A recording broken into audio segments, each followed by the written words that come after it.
मेरे प्यारे विद्यार्थियों, आप सभी का एक बार फिर से स्वागत है AP education centre YouTube channel पर। मेरे प्यारे साथियों, रेलवे ग्रुप डी का जो एग्जाम है ये 17 नवंबर 2025 को शुरू होगा और अपनी तैयारी को दोस्तों बेहतर बनाइए। मेरे प्यारे साथियों, आज इस वीडियो में हम लोग विज्ञान के 50 महत्वपूर्ण प्रश्नों को देखेंगे, जो सभी प्रश्न दोस्तों आपके रेलवे ग्रुप डी के लिए सेलेक्टेड और इम्पोर्टेंट लिए गए हैं। तो मेरे प्यारे साथियों, अगर आपको वीडियो पसंद आए, अच्छी लगे तो वीडियो को लाइक कर दीजिएगा और साथ ही साथ चैनल को भी सब्सक्राइब कर लीजिएगा, क्योंकि मेरे प्यारे साथियों आपको इस चैनल पर रोजाना जो है टॉपिक वाइज क्लास कराई जाती है, जो आपके समझने और याद करने में आसानी हो।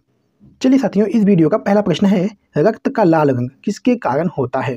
दोस्तों आपसे बता दें कि मेरे आंसर देने से पहले अपना एक आंसर टिक कर लीजिएगा और लास्ट में कमेंट करके जरूर बताइएगा कि आपने कितने प्रश्नों के आंसर सही किए हैं, ठीक है। और आपको हर प्रश्न पर 4 से 5 सेकंड का समय दिया जाएगा, ठीक है। चलिए बताइएगा, रक्त का लाल रंग किसके कारण होता है। तो साथियों ये हीमोग्लोबिन के कारण होता है। आरबीसी में पाए जाने वाला हीमोग्लोबिन ऑक्सीजन से जुड़कर रक्त को लाल रंग देता है, ठीक है। तो यानी ऑप्शन बी आपका बिल्कुल सही जवाब हो जाएगा। चलिए साथियों, नेक्स्ट क्वेश्चन है, विद्युत धारा की एसआई इकाई क्या है। बताइएगा, विद्युत धारा की एसआई इकाई क्या है। तो साथियों ये एम्पियर है, यानी ऑप्शन डी एम्पियर आपका बिल्कुल सही जवाब हो जाएगा। चलिए साथियों, नेक्स्ट क्वेश्चन है, मनुष्य के शरीर में सबसे बड़ी ग्रंथि कौन सी है। चलिए बताइएगा, मनुष्य के शरीर में सबसे बड़ी ग्रंथि कौन सी है। तो साथियों ये यकृत है। आपको बता दें कि यकृत सबसे बड़ी ग्रंथि है जो पित्त रस का निर्माण करती है, यानी ऑप्शन ए आपका बिल्कुल सही जवाब हो जाएगा। चलिए साथियों, नेक्स्ट क्वेश्चन है, ओजोन परत वायुमंडल के किस भाग में पाई जाती है। बताइएगा, बहुत ही महत्वपूर्ण प्रश्न है। ओजोन परत वायुमंडल के किस भाग में पाई जाती है। तो साथियों ये समताप मंडल में पाई जाती है, यानी ऑप्शन बी समताप मंडल आपका बिल्कुल सही जवाब हो जाएगा। चलिए साथियों, नेक्स्ट क्वेश्चन है, प्रकाश संश्लेषण की क्रिया में कौन सी गैस उत्सर्जित होती है। बताइएगा, इस प्रश्न का सही आंसर क्या बनेगा। प्रकाश संश्लेषण की क्रिया में कौन सी गैस उत्सर्जित होती है। साथियों ये ऑक्सीजन होती है। आपको बता दें कि पौधे CO2 और पानी से भोजन बनाते हैं और O2 छोड़ते हैं, ठीक है। यानी ऑप्शन सी आपका बिल्कुल सही जवाब हो जाएगा। चलिए साथियों, क्वेश्चन नंबर 6 देखिएगा, ध्वनि की तीव्रता की इकाई क्या है। बताइएगा, ध्वनि की तीव्रता की इकाई क्या है। साथियों ये डेसिबल है, यानी ऑप्शन बी डेसिबल आपका बिल्कुल सही जवाब हो जाएगा। चलिए साथियों, नेक्स्ट क्वेश्चन है, डीएनए का पूरा नाम क्या है। बहुत ही महत्वपूर्ण प्रश्न है दोस्तों, डीएनए का पूरा नाम क्या है। तो साथियों ये डीऑक्सीराइबोज न्यूक्लिक एसिड है, यानी ऑप्शन ए आपका बिल्कुल सही जवाब हो जाएगा। चलिए साथियों, नेक्स्ट क्वेश्चन देखिएगा, पृथ्वी का सबसे निकटतम ग्रह कौन सा है। बताइएगा, पृथ्वी का सबसे निकटतम ग्रह कौन सा है। साथियों ये शुक्र ग्रह है, यानी ऑप्शन बी शुक्र आपका बिल्कुल सही जवाब हो जाएगा। चलिए साथियों, नेक्स्ट क्वेश्चन है, ब्लैक बॉडी रेडिएशन का सिद्धांत किसने दिया था। बताइएगा, बहुत ही महत्वपूर्ण प्रश्न है। ब्लैक बॉडी रेडिएशन का सिद्धांत किसने दिया था। तो साथियों ये प्लैंक ने दिया था, यानी ऑप्शन ए प्लैंक आपका बिल्कुल सही जवाब हो जाएगा। चलिए साथियों, नेक्स्ट क्वेश्चन है, सबसे अधिक कठोर धातु कौन सी है। बताइएगा, सबसे अधिक कठोर धातु कौन सी है। तो साथियों ये हीरा है, यानी ऑप्शन सी हीरा आपका बिल्कुल सही जवाब हो जाएगा। चलिए साथियों, नेक्स्ट क्वेश्चन है, कोशिका का पावर हाउस किसे कहा जाता है। बताइएगा, कोशिका का पावर हाउस किसे कहा जाता है। तो साथियों ये माइटोकॉन्ड्रिया को कहा जाता है, यानी ऑप्शन बी माइटोकॉन्ड्रिया आपका बिल्कुल सही जवाब हो जाएगा। चलिए साथियों, नेक्स्ट क्वेश्चन है, दूध में कौन सा शर्करा पाई जाती है। बताइएगा, दूध में कौन सा शर्करा पाई जाती है। साथियों दूध में लैक्टोज नामक शर्करा पाई जाती है, ठीक है। दूध में दोस्तों लैक्टोज नामक शर्करा पाई जाती है, यानी ऑप्शन सी आपका बिल्कुल सही जवाब हो जाएगा। चलिए साथियों, क्वेश्चन नंबर 13 देखिएगा, कोशिका का नियंत्रण केंद्र कौन है। बताइएगा, कोशिका का नियंत्रण केंद्र कौन है। तो साथियों ये न्यूक्लियस है, यानी ऑप्शन बी न्यूक्लियस आपका बिल्कुल सही जवाब हो जाएगा। चलिए साथियों, नेक्स्ट क्वेश्चन है, इंसान के शरीर में सबसे छोटी हड्डी कौन सी है। बहुत ही सिंपल सवाल है दोस्तों, इंसान के शरीर में सबसे छोटी हड्डी कौन सी है। तो साथियों ये स्टेपिस है, जो कान में पाई जाती है, यानी ऑप्शन बी आपका बिल्कुल सही जवाब हो जाएगा। चलिए साथियों, नेक्स्ट क्वेश्चन देखिएगा, गैसों का नियम किसने दिया था। बताइएगा, गैसों का नियम किसने दिया था। तो साथियों ये बॉयल ने दिया था, यानी ऑप्शन ए आपका बिल्कुल सही जवाब हो जाएगा। चलिए साथियों, नेक्स्ट क्वेश्चन देखिएगा, सौर मंडल का सबसे बड़ा ग्रह कौन सा है। बताइएगा, सौर मंडल का सबसे बड़ा ग्रह कौन सा है। साथियों ये बृहस्पति है, यानी ऑप्शन डी आपका बिल्कुल सही जवाब हो जाएगा। चलिए नेक्स्ट क्वेश्चन है, क्लोरोफिल किस धातु का यौगिक है। बताइएगा, क्लोरोफिल किस धातु का यौगिक है। तो साथियों ये मैग्नीशियम का है, यानी ऑप्शन ए आपका बिल्कुल सही जवाब हो जाएगा। चलिए साथियों, क्वेश्चन नंबर 18 देखिएगा, पानी का पीएच मान कितना होता है। चलिए साथियों, इस क्वेश्चन का सही आंसर दीजिएगा, पानी का पीएच मान कितना होता है। तो मैं कहूँगा साथियों ये 7 होता है। पानी का पीएच मान दोस्तों 7 होता है, यानी ऑप्शन बी आपका बिल्कुल सही जवाब हो जाएगा। चलिए साथियों, क्वेश्चन नंबर 19 देखिएगा, बल्ब का आविष्कार किसने किया था। बहुत ही सिंपल सवाल है दोस्तों, बल्ब का आविष्कार किसने किया था। साथियों ये थॉमस एडिसन ने किया था, यानी ऑप्शन बी आपका बिल्कुल सही जवाब हो जाएगा। चलिए साथियों, क्वेश्चन नंबर 20 देखिएगा, वायु प्रदूषण को मापने का उपकरण कौन सा है। बताइएगा, वायु प्रदूषण को मापने का उपकरण कौन सा है। तो साथियों ये एयर क्वालिटी मॉनिटर है, यानी ऑप्शन डी दोस्तों इस प्रश्न का बिल्कुल सही आंसर हो जाएगा। चलिए साथियों, नेक्स्ट क्वेश्चन देखिएगा, सूर्य के सबसे निकट कौन सा ग्रह है। सूर्य के सबसे निकट कौन सा ग्रह है। तो साथियों ये बुध ग्रह है, यानी ऑप्शन ए आपका बिल्कुल सही जवाब हो जाएगा। चलिए साथियों, नेक्स्ट क्वेश्चन है, हरे पौधे किस प्रकार के जीव कहलाते हैं। बताइएगा, हरे पौधे किस प्रकार के जीव कहलाते हैं। साथियों ये स्वपोषी कहलाते हैं, यानी ऑप्शन बी स्वपोषी आपका बिल्कुल सही जवाब हो जाएगा। चलिए साथियों, नेक्स्ट क्वेश्चन है, किसी वस्तु का द्रव्यमान कहाँ बदलता है। बताइएगा, किसी वस्तु का द्रव्यमान कहाँ बदलता है। तो मेरे प्यारे साथियों ये कहीं भी नहीं बदलता है, द्रव्यमान स्थिर रहता है, केवल दोस्तों भार बदलता है। ठीक है, यानी ऑप्शन डी आपका बिल्कुल सही जवाब हो जाएगा। चलिए साथियों, नेक्स्ट क्वेश्चन है, पराबैंगनी किरणें अधिक मात्रा में किस अंग को प्रभावित करती हैं। बताइएगा, पराबैंगनी किरणें अधिक मात्रा में किस अंग को प्रभावित करती हैं। साथियों ये त्वचा को प्रभावित करती हैं, यानी ऑप्शन सी त्वचा आपका बिल्कुल सही जवाब हो जाएगा। चलिए साथियों, नेक्स्ट क्वेश्चन है, रक्तचाप मापने का उपकरण कौन सा है। बताइएगा, बहुत ही महत्वपूर्ण प्रश्न है, रक्तचाप मापने का उपकरण कौन सा है। तो साथियों ये स्फिग्मोमैनोमीटर, यानी ऑप्शन बी आपका बिल्कुल सही जवाब हो जाएगा। चलिए साथियों, क्वेश्चन नंबर 26 देखिएगा, सौर मंडल का सबसे ठंडा ग्रह कौन सा है। बहुत ही महत्वपूर्ण प्रश्न है, सौर मंडल का सबसे ठंडा ग्रह कौन सा है।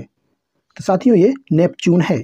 आपको बता दें दोस्तों, सूर्य से सबसे दूर होने के कारण नेपच्यून जो है सबसे ठंडा होता है। ठीक है, यानी ऑप्शन ए आपका बिल्कुल सही जवाब हो जाएगा। चलिए साथियों, नेक्स्ट क्वेश्चन है, गैस सिलेंडर में कौन सी गैस भरी जाती है। बताइएगा, गैस सिलेंडर में कौन सी गैस भरी जाती है।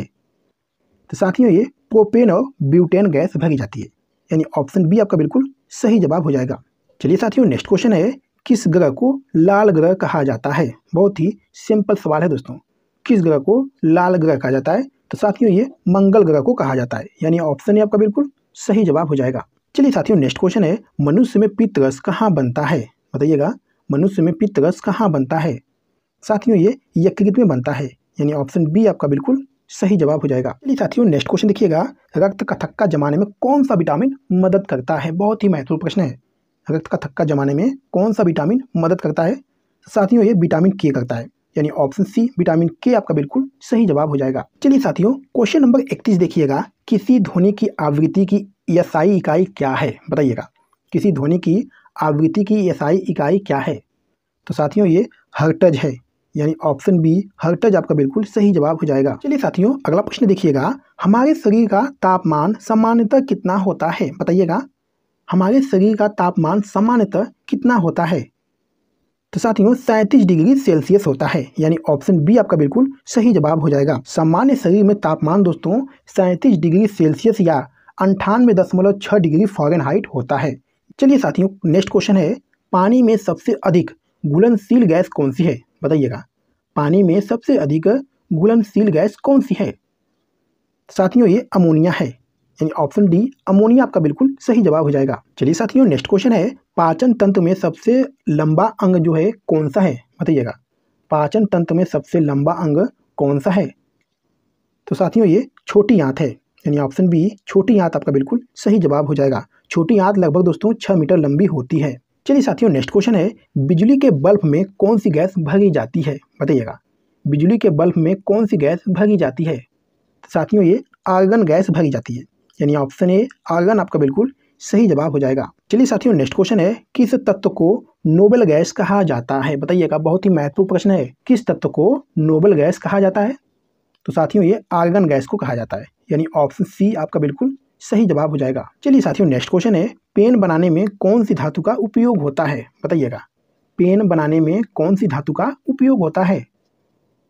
साथियों ये इरिडियम का उपयोग होता है, यानी ऑप्शन सी आपका बिल्कुल सही जवाब हो जाएगा। चलिए साथियों नेक्स्ट क्वेश्चन है, सूर्य ग्रहण कब होता है? बहुत ही महत्वपूर्ण प्रश्न है दोस्तों।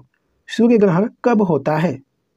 साथियों जब चंद्रमा पृथ्वी और सूर्य के बीच हो, ठीक है, जब चंद्रमा पृथ्वी और सूर्य के बीच हो तब दोस्तों सूर्य ग्रहण होता है, यानी ऑप्शन बी आपका बिल्कुल सही जवाब हो जाएगा। चलिए साथियों नेक्स्ट क्वेश्चन है, पानी में घुला चूना किस नाम से जाना जाता है? बताइएगा, पानी में घुला चूना किस नाम से जाना जाता है? तो साथियों ये स्लेक्ट लाइम के नाम से जाना जाता है। इसी को दोस्तों स्लेक्ट लाइम या बुझा हुआ चूना कहते हैं, यानी ऑप्शन डी आपका बिल्कुल सही जवाब हो जाएगा। चलिए साथियों नेक्स्ट क्वेश्चन है, वायुमंडल में ओजोन की कमी किस गैस से होती है? बताइएगा, वायुमंडल में ओजोन की कमी किस गैस से होती है?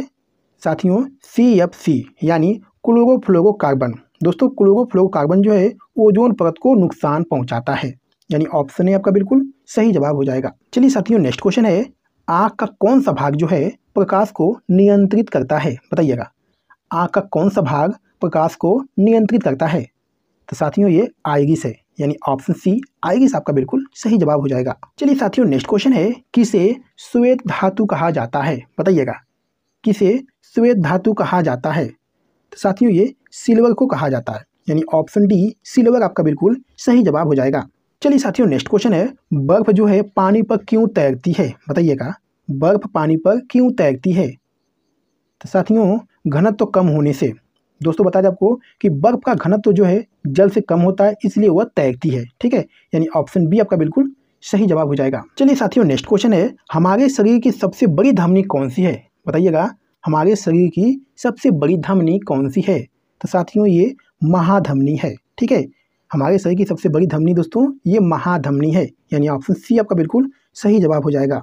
चलिए साथियों नेक्स्ट क्वेश्चन है, ग्लोबल वार्मिंग किस कारण से होती है? बताइएगा, ग्लोबल वार्मिंग किस कारण से होती है? साथियों ये ग्रीन हाउस गैसों की वृद्धि से होती है, यानी ऑप्शन सी आपका बिल्कुल सही जवाब हो जाएगा।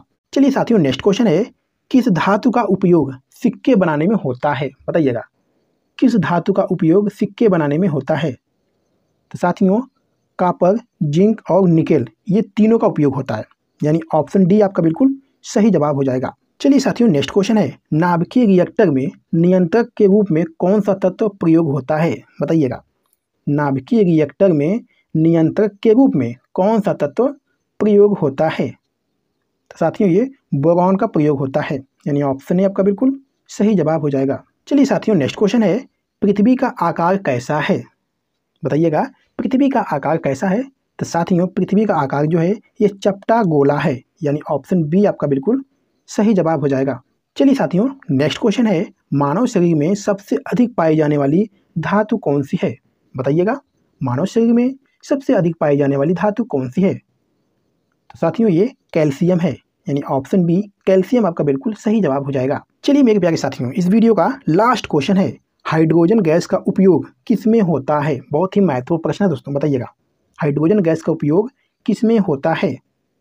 तो मेरे प्यारे साथियों हाइड्रोजन गैस का उपयोग जो है ये साबुन बनाने में होता है, खाद बनाने में उपयोग होता है और दोस्तों वायुयान ईंधन में उपयोग होता है, ठीक है, यानी सभी में उपयोग होता है, यानी ऑप्शन डी आपका बिल्कुल सही जवाब हो जाएगा। तो मेरे प्यारे साथियों वीडियो को यहीं पर समाप्त करते हैं और आपने कितने प्रश्नों के आंसर सही किए हैं एक प्यारा सा कमेंट करके जरूर बताइएगा, ठीक है। तो चलिए फिर मिलते हैं आपसे अगली वीडियो में, तब तक के लिए जय हिंद।